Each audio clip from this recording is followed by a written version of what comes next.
আসসালামু আলাইকুম। সাদিকা সারা কুকিং থেকে আপনাদের সবাইকে স্বাগতম। আজকে আমি আপনাদের সামনে আবারও নিয়ে হাজির হলাম কলার মোচা ভাজি। এই কলার মোচাটা আমি ডিম দিয়ে ভাজি করব। আপনারা তো অনেকে অনেক ভাগে খেয়েছেন। ডিম দিয়ে খেয়েছেন কিনা জানি না। আমি আজকে ডিম দিয়ে ভাজি করে আপনাদের সঙ্গে শেয়ার করব। এবার নিয়ে নেব আমি একটা বড় সাইজের মোচা। আমি একটা জিন কলার মোচা নিয়েছি। এই মোচাটা প্রথমে আমি উপরের যে খোসাটা থাকে পরল সেটা আমি ছাড়িয়ে নিলাম।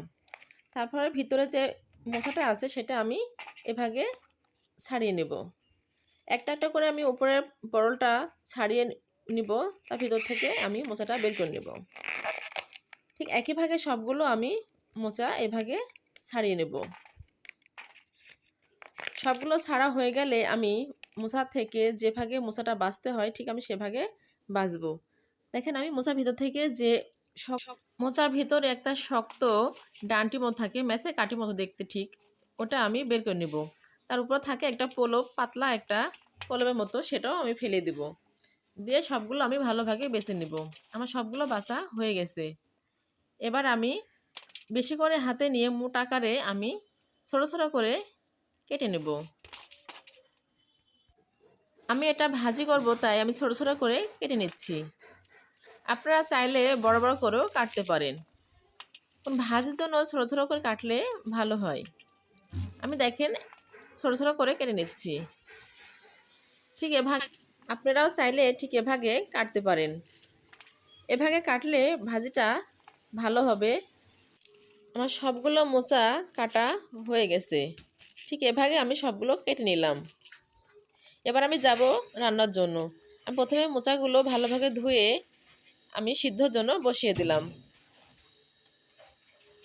আমি এবার দিয়ে দিব অল্প পরিমাণে লবণ এবং হলুদ গুঁড়া দিয়ে আমি ভালোভাবে সিদ্ধ করে নেব। দিয়ে আমি ভালোভাবে নেড়ে নিলাম। সিদ্ধর জন্য যতটুকু সময় লাগবে সিদ্ধ করতে ঠিক আমি ততটুকু সিদ্ধ করে নেব সময় দিয়ে। আমি এবার ঢাকনা দিয়ে ঢেকে দিলাম। এবার আমি ঢাকনাটা উঠাই নিলাম। আমার দেখেন মোচার পানিটা অনেকটা কমে আসছে। এবার আমি ভালোভাবে একটু নেড়ে ছেড়ে নিলাম। এভাবে আমি মোচাটা সিদ্ধ করে নিলাম। আমার মোচাটা সিদ্ধ হয়ে গেছে। এবার আমি মোচাটা ঢেলে নেব। দেখেন আমি একটা ছাঁকনিতে ঢেলে নিলাম। নিয়ে এটা আমি ভালোভাবে একটু ধুয়ে নেব। ধোয়া হয়ে গেছে। এবার আমি কড়াইতে দিয়ে দিলাম তেল। তেলটা দিয়ে দিলাম এবার আমি পেঁয়াজ কুচি। তারপর দিয়ে দিলাম আমি রসুন, তারপরে কাঁচামরিচ দিয়ে আমি এটা ভালোভাবে একটু নেড়ে চেড়ে নেব। এভাবে আমি কিছুক্ষণ নেড়ে চেড়ে নেব।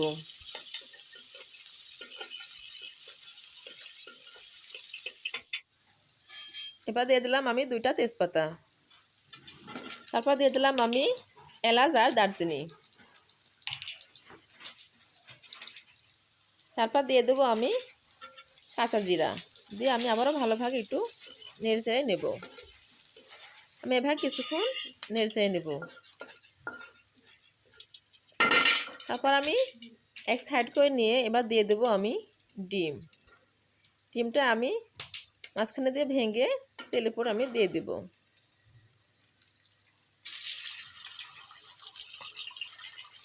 ডিমটা দিয়ে আমি আবারও ভালোভাবে একটু নেড়ে চেড়ে নেব। এই ডিমটা দিলে এই মোচা ভাজিটা খেতে অনেকটা স্বাদ বেড়ে যাবে এবং মোচাটার ধক থাকে সেটা লাগবে না। এটার টেস্ট দ্বিগুণ হয়ে যাবে বা অনেকটা খেতে মজা লাগে।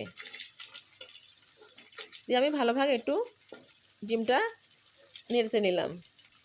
ডিমটা এভাবে নাড়লাম যেন ডিমটা একদম মোচার সঙ্গে মিশে যায়। ডিমটা আমার হয়ে গেলে এবার আমি সবগুলো মশলা একসঙ্গে আমি নেড়ে নিলাম। ডিমটার সঙ্গে আমি মিশিয়ে দিলাম।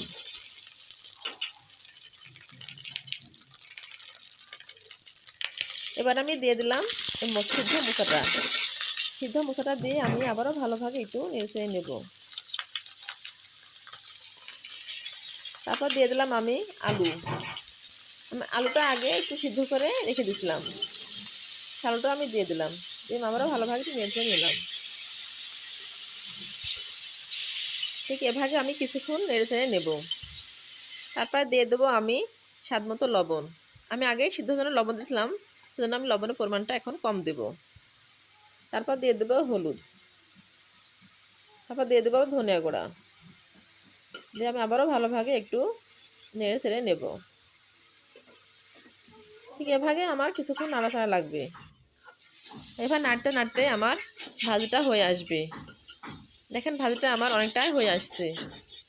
এভাবে নাড়বো যেন ভাজিটা নিচে লেগে না যায়। এই ডিম দিয়ে কলার মোচাটা ভাজি করলে কতটা খেতে ভালো লাগে আপনারা একবার বানিয়ে খেয়ে দেখবেন, অনেক অনেক ভালো লাগবে। এভাবে যতক্ষণ আমার ভাজিটা হবে ততক্ষণ আমি নাড়তেই থাকবো। নাড়তে নাড়তে আমার ভাজিটা ঠিক হয়ে যাবে। আমার ভাজিটা এখন হয়ে গেছে, এবার আমি পরিবেশন করব। আমার পরিবেশন করা হয়ে গেছে, দেখেন ভাজিটা কতটা সুন্দর হয়েছে। ঠিক এভাবে আপনারা রান্না করে খেয়ে দেখবেন, আশা করি আপনাদেরও ভালো লাগবে। আমার এই রেসিপি যদি আপনাদের ভালো লাগে তাহলে বেশি বেশি করে লাইক, কমেন্ট, শেয়ার এবং সাবস্ক্রাইব করবেন। সবাইকে ধন্যবাদ। আল্লাহ হাফেজ।